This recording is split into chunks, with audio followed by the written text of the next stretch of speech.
नमस्कार दोस्तों, CA Satbir Singh YouTube channel पे आपका स्वागत है। दोस्तों, जीएसटी में नए नोटिफिकेशन जारी किए गए हैं जिनके द्वारा के बताया गया है कि किन व्यक्तियों को जीएसटी की एनुअल रिटर्न फाइल करने की आवश्यकता नहीं है और किन व्यक्तियों को जीएसटी में रजिस्ट्रेशन लेने की आवश्यकता नहीं पड़ेगी। तो चलिए दोस्तों डिस्कस करते हैं इन नोटिफिकेशन को। दोस्तों, गवर्नमेंट के द्वारा नोटिफिकेशन 31/2023 सेंट्रल टैक्स इशू किया गया है 31 जुलाई 2023 को, जिसमें कि जो नोटिफिकेशन 27/2022 सेंट्रल टैक्स जारी किया गया था उसमें अमेंडमेंट की गई है। दोस्तों, जो नोटिफिकेशन 27/2022 सेंट्रल टैक्स जारी किया गया था इसमें बताया गया था कि जो व्यक्ति जीएसटी एक्ट के अंतर्गत रजिस्ट्रेशन लेते हैं उन्हें आधार से अपने आप को ऑथेंटिकेट करना है। लेकिन यदि गवर्नमेंट आइडेंटिफाई करती है कि tax payer risky tax payer हैं तो उस केस में उनका बायोमेट्रिक बेस्ड ऑथेंटिकेशन होगा, उनकी फ़ोटोग्राफ भी ली जाएगी। इसके लिए जो सेंटर वो नोटिफाई किए जाएंगे कमिश्नर के द्वारा, वहाँ पे जाके उन्हें अपने ओरिजिनल डॉक्यूमेंट भी दिखाने होंगे। तो इस जो प्रोविज़न थी वो गुजरात के लिए एप्लीकेबल थी, अब ये प्रोविज़न जो है पुडुचेरी के लिए भी एप्लीकेबल कर दी गई है। तो अब ये स्टेट में यदि आपका नंबर है गुजरात या पुडुचेरी में तो उस केस में आपको आधार से ऑथेंटिकेट तो करना ही है। इसके साथ ही आपको जो नोटिफाइड फैसिलिटेशन सेंटर होंगे वहाँ पे जाके डॉक्यूमेंट अपने प्रोड्यूस करने हैं जीएसटी रजिस्ट्रेशन लेने के लिए। दोस्तों, नेक्स्ट नोटिफिकेशन 32/2023 सेंट्रल टैक्स जारी किया गया है। ये बहुत इंपॉर्टेंट नोटिफिकेशन है जिसमें कि बताया गया है कि जीएसटी की एनुअल रिटर्न किन व्यक्तियों को फाइल करनी है और किन व्यक्तियों को जीएसटी की एनुअल रिटर्न फाइल करने से एग्जम्पशन दी गई है। दोस्तों, फाइनेंशियल ईयर 2023 के लिए जिन व्यक्तियों की एग्रीगेट टर्नओवर 2 करोड़ रुपए तक होगी उन्हें जीएसटी की एनुअल रिटर्न फाइल करने की आवश्यकता नहीं होगी, उन्हें एग्जम्पशन दी गई है। दोस्तों, नेक्स्ट नोटिफिकेशन 33/2023 सेंट्रल टैक्स जारी किया गया है जिसके द्वारा कि गवर्नमेंट ने बताया है कि किन व्यक्तियों की इन्फॉर्मेशन जीएसटी पोर्टल के द्वारा शेयर की जाएगी अकाउंट एग्रीगेटर के साथ। दोस्तों, इन्फॉर्मेशन शेयर की जाएगी जो भी आप जीएसटी रिटर्न फाइल करेंगे जीएसटी पोर्टल पे।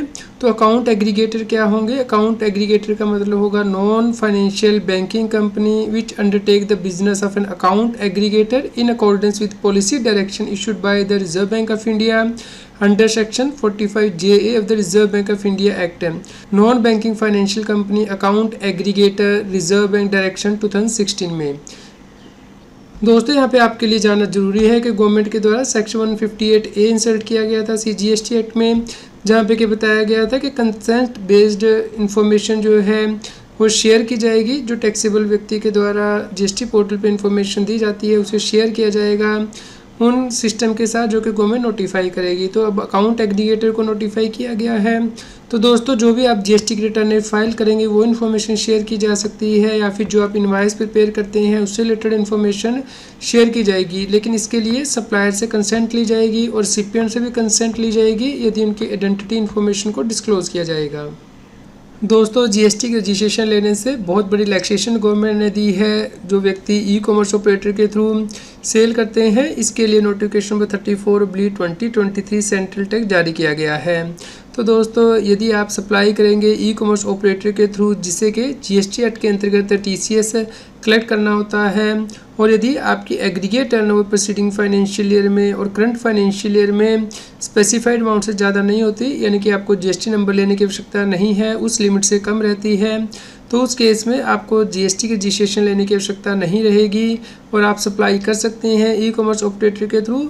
लेकिन यहाँ पे कंडीशन दी गई है, आप इंटरेस्ट से सप्लाई नहीं कर सकते गुड्स की।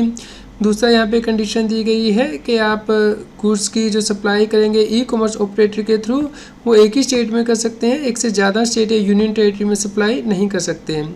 व्यक्ति के पास परमानेंट अकाउंट नंबर होना चाहिए और व्यक्ति ई कॉमर्स ऑपरेटर पे सप्लाई करने से पहले अपना पैन नंबर कॉमन पोर्टल पे डिक्लेयर करेगा और अपना जो एड्रेस है बिजनेस का वो बताएगा, स्टेट और यूनियन टेरिटरी जिसमें कि वो सप्लाई करना चाहता है वो भी बताएगा, जिससे कि जीएसटी का कॉमन पोर्टल वैलिडेट करेगा।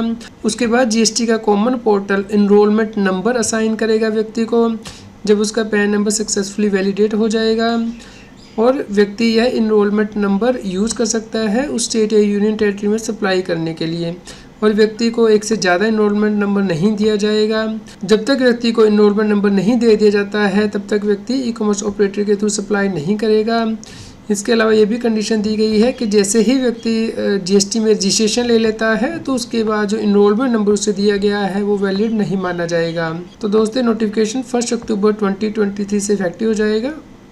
दोस्तों नेक्स्ट नोटिफिकेशन गवर्नमेंट ने 1/2023 इंटीग्रेटेड टैक्स जारी किया है, जिसमें कि गवर्नमेंट ने सभी गुड्स और सर्विस को नोटिफाई किया है जो कि एक्सपोर्ट की जा सकती हैं IGST की पेमेंट के साथ, और जो सप्लायर है इन गुड्स या फिर सर्विस का रिफंड क्लेम कर सकता है। लेकिन जो गुड्स यहाँ पे कॉलम नंबर 3 में दी गई हैं उनके लिए ऐसा नहीं किया जा सकता, यानी कि उनके लिए आप एक्सपोर्ट नहीं कर सकते हैं IGST की पेमेंट पे, और सप्लायर इनके में रिफंड नहीं क्लेम कर पाएगा। तो दोस्तों इन गुड्स की जो लिस्ट है वो आप देख सकते हैं, जैसे कि पान मसाला है, अनमैन्युफैक्चर्ड तंबाकू है, अनमैन्युफैक्चर्ड तंबाकू बियरिंग अ ब्रांड नेम, तंबाकू refuse bearing a brand name, तो हुक्का टेक्स्ट्रा, जैसे कि आप अपनी स्क्रीन पे रेफर कर सकते हैं। ये नोटिफिकेशन भी 1 अक्टूबर 2023 से इफेक्टिव हो जाएगा। दोस्तों notification number 35/2023 central tax issue किया गया है, जिसमें कि बताया गया है कि कौन से ऐसे ऑफिसर होंगे जो कि GST एक्ट के अंतर्गत अपनी पावर को एक्सरसाइज करेंगे। उन व्यक्तियों के लिए जो कि यहाँ पे मेंशन किए गए हैं, जैसे कि यहाँ पे स्पेसिफाइड कंपनीज़ को नोटिस जारी किए गए हैं, तो उनके लिए एजुकेशन अथॉरिटी क्या होगी यहाँ पे कॉलम नंबर 4 में मेंशन किया गया है, और नेम अथॉरिटी कॉलम नंबर 5 में मेंशन किया गया है।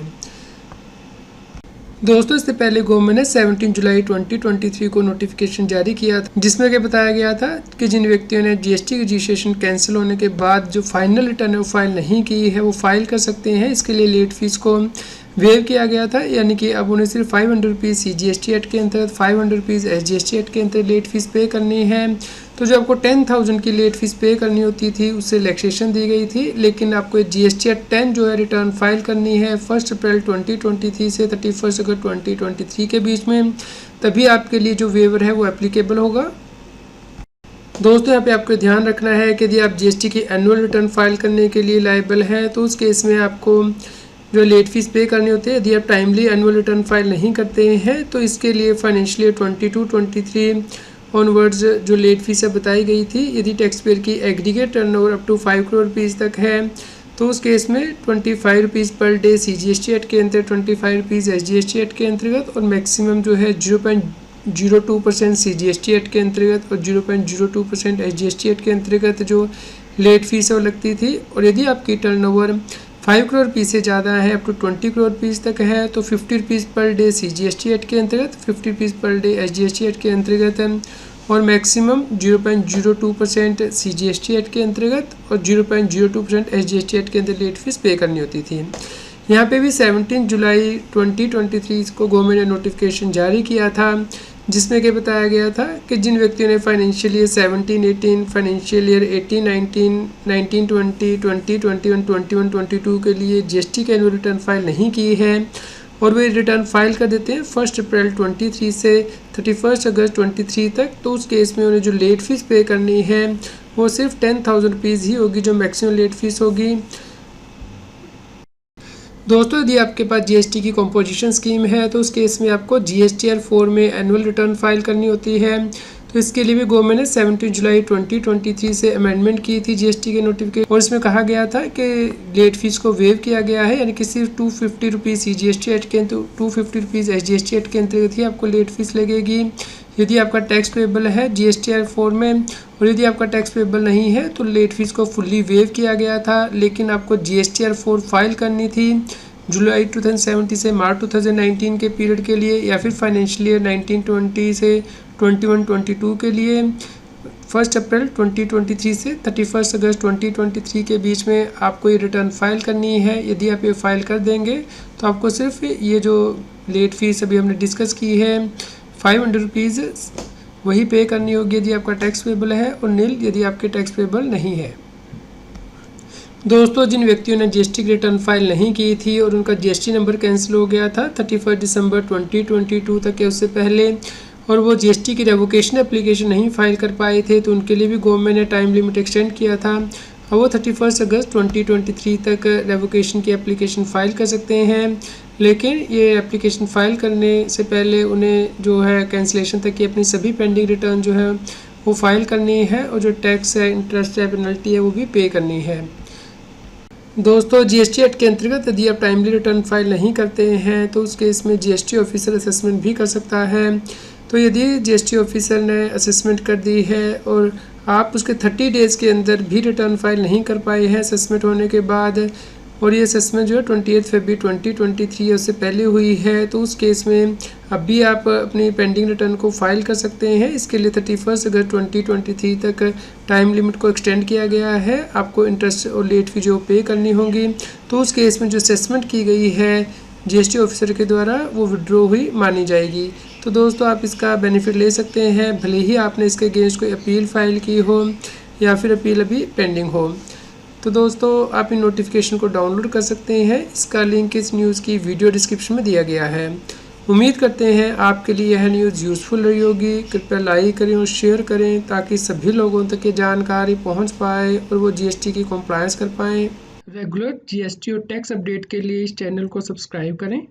आप हमें Telegram app CS Satbir Singh टैक्सील पर ज्वाइन कर सकते हैं ताकि आप जीएसटी और इनकम टैक्स के रेगुलर अपडेट अपने मोबाइल पर ही प्राप्त कर सकें।